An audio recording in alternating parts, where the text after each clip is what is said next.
I wanted to make a video on how to talk to kids about sexual violence.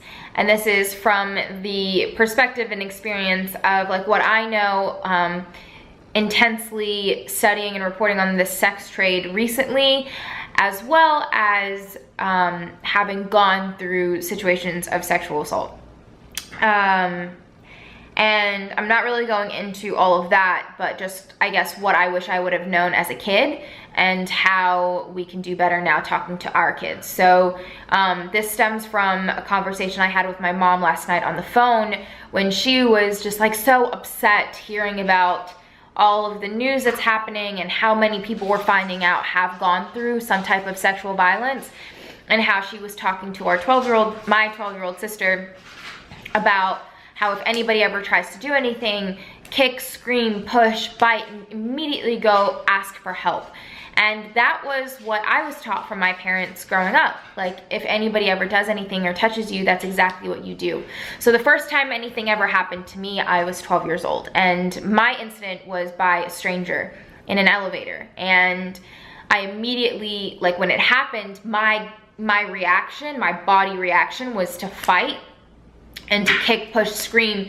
And I ran out of the elevator, and we were in a hotel, so I ran into the breakfast hall where my family was, and I remember just screaming like, he kissed me, and my dad jumping out of his chair and running to find out who did this. But I remember immediately after I reacted that way, I almost shut down, because I started asking questions like, did I do something wrong? Was it what I was wearing? Was this my fault? And I just like felt almost bad for the man who did what he did to me. And I felt guilty reporting him because I was a kid and I just didn't understand. And I couldn't understand how like an adult could do something like bad or could do something like this and fully understand how that was wrong. And so talking to my mom yesterday about like, okay, yeah, you teach like the scream, like hit, bite, kick, defend yourself and run and get help.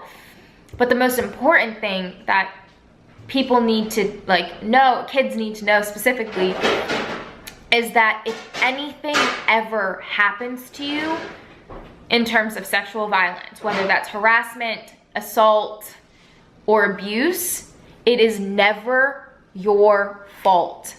It is never your fault. I was telling my mom like that's like the biggest thing that I wish I would have known. No matter what I went through then or went through later on, it was never my fault. The second thing that I think is one of the most important things we really need to start talking about, especially in our communities, is the conversation about consent, and how this conversation needs to happen at a way younger age than it actually does, if it ever happens at all. In order to even begin that conversation, I think it's important to like address that you guys have to stop acting like kids these days aren't doing anything or aren't sexually active or aren't getting involved, and that even if you don't want them to or you believe they shouldn't be doing anything, that things will happen. And it's important to have that conversation about consent. If we aren't teaching our boys and our girls about consent from a very young age, even on the smallest scale, then we're doing them a disservice, because then on both sides people will get stuck in situations where they didn't realize they needed to ask for consent because of the toxic masculinity in our culture and how it isn't taught as much.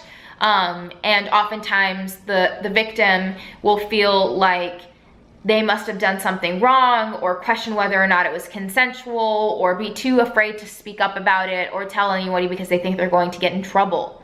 And so that's a huge thing that happens, especially in faith communities and more conservative communities where people aren't talking about sex and aren't talking about these taboo topics. Kids or younger people will think that when they are involved in something or something happened and it turned into something non-consensual, or something non-consensual happened from the start, that it was their fault, that they would get in trouble if they told someone. And so they end up carrying that for years, if not their entire lives. Going back to toxic masculinity, this idea that boys will be boys, or that like when you're a kid and a boy pushes you or hits you in like school, then it's cute and he has a crush on you, and just making that an okay thing and not teaching them from the beginning that there has to be respect, that you should not be touching other people's bodies, that there needs to be boundaries, and how to, in general, just respect, and I don't want to just say like girls, but people in general, and not excusing that kind of toxic behavior. And one more thing about consent, a friend of mine, Zarin, just wrote a piece on this, and that I will also link below, is one of the best things I've read all year.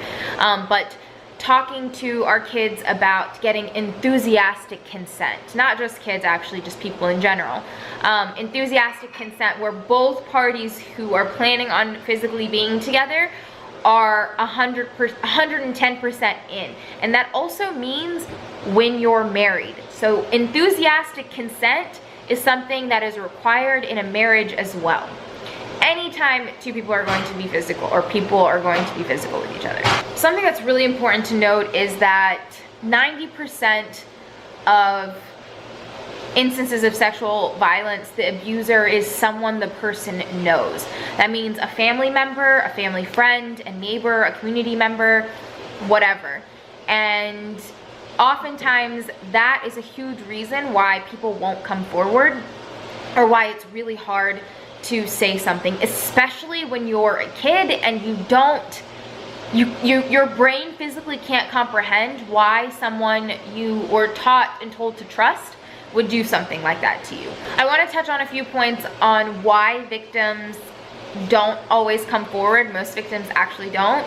And this is an incredible list that I got from an organization called Heart. One is the very big problem of victim blaming. And so when someone does come forward getting asked, like, what were you wearing? Why did you go out with him? Why didn't you tell, like, why didn't you come forward about the abuse beforehand? Two is 90% of the time the abuser is someone you know. That means a family member, a family friend, a community member, a neighbor, sometimes even a leader, like a religious leader or a scholar. So victims will often feel bad for reporting them or telling someone because they don't want to get them, the abuser, in trouble. Three is fear. This is something that we're seeing a lot today with people coming forward about prominent figures hurting them. The question, like, oh, why didn't they come out? Why didn't they come forward before? Do you know how terrifying it is to come forward about somebody who you might know, or somebody who's in a position of power, and telling people what they did to you, and fearing that the abuser will just make your life even worse, or hurt you even more, or hurt someone that you love? Or even with the cases that we're seeing now, fear that the abuser will destroy your career. Number 4 is not being believed. Number 5, the abuser is respected in like the community or in our society, especially with prominent religious figures, or with anchors or politicians, and they're respected, and so there's this self-doubt that how is somebody going to believe me against them? Number 6, the legal process is re-traumatizing. So not only in trying to get justice for yourself are you going to have to constantly relive the traumatic moment, but the defense is also there's a ton of tearing down of like the person's character, victim blaming, trying to find any and every flaw that person might have that humanizes the abuser or tries to make the victim look bad. And finally, social consequences. So the community will insist to show mercy on the abuser, to forgive the abuser, or oftentimes in faith communities, hiding the abuser's sin or crimes because we shouldn't be talking about them.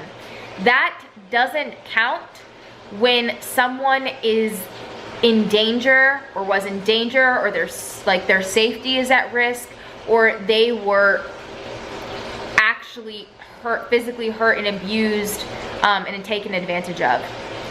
That is something that if you keep a secret, or you keep to yourself, or you insist on hiding, not only are you doing a disservice to the entire community, but you're furthering the injustice that has just been done to the person. Now, I know this started out as how to talk to your kids about sexual violence, and the reason that I wanted to phrase it that way is because I'm keeping my younger siblings in mind.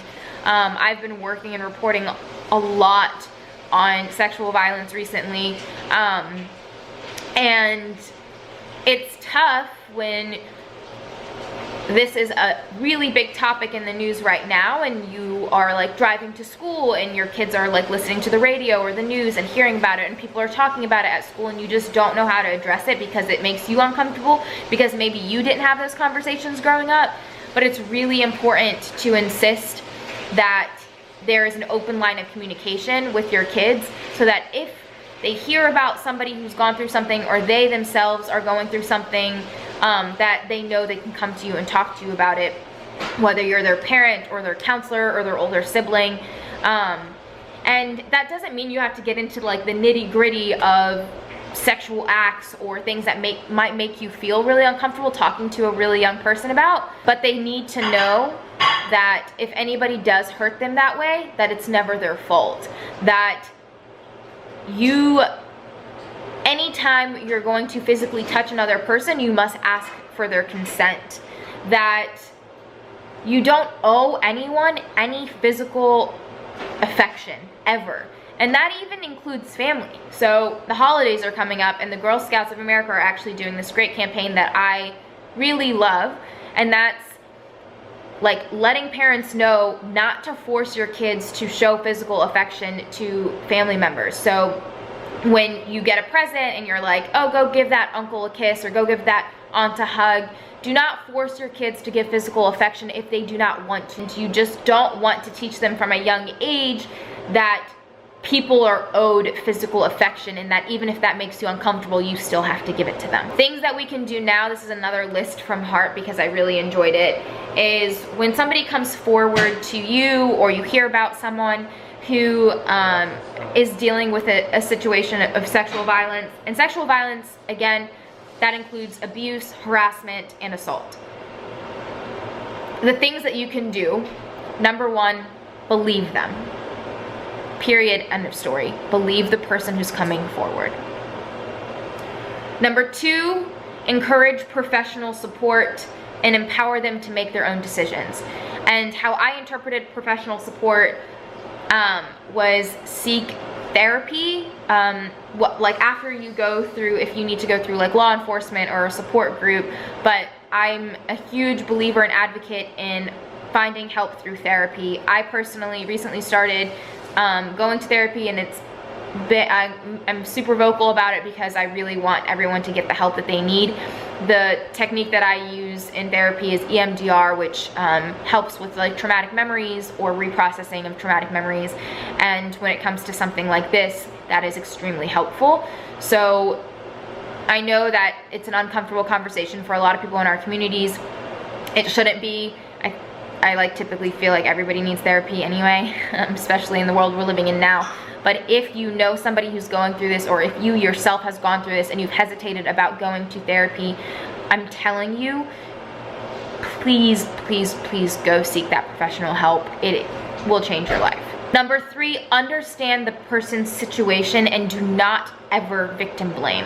And you'll never fully understand the situation if you haven't gone through it yourself, but really understand the situation, understand the circumstance, understand where they're coming from, especially when it's a kid who went through this, or it's someone who's younger who went through this and hasn't been able to fully process what happened to them until years later as an adult, which is something that I've gone through, and a lot of people I know have gone through, where things will happen to you, and when you're younger, you don't realize what it is exactly. You don't even know what the name of it is. And then when you get older and you have an adult brain,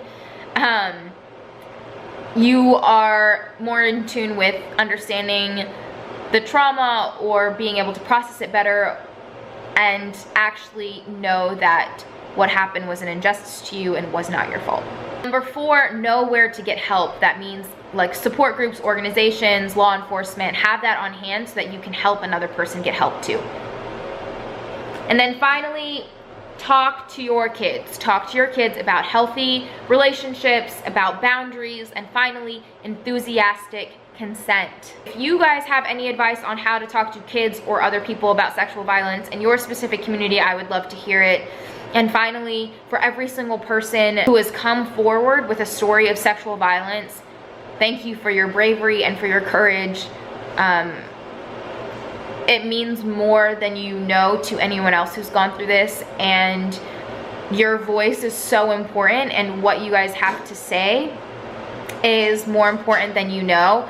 And if you've gone through this and you haven't come forward and you haven't told anybody, just know that you are not alone. You are not alone, that it wasn't your fault, that you didn't deserve to go through it, and that you deserve better, and you deserve to be able to live your life stronger than ever, and knowing that you're safe and you're okay and that you're not alone. So I hope you know that.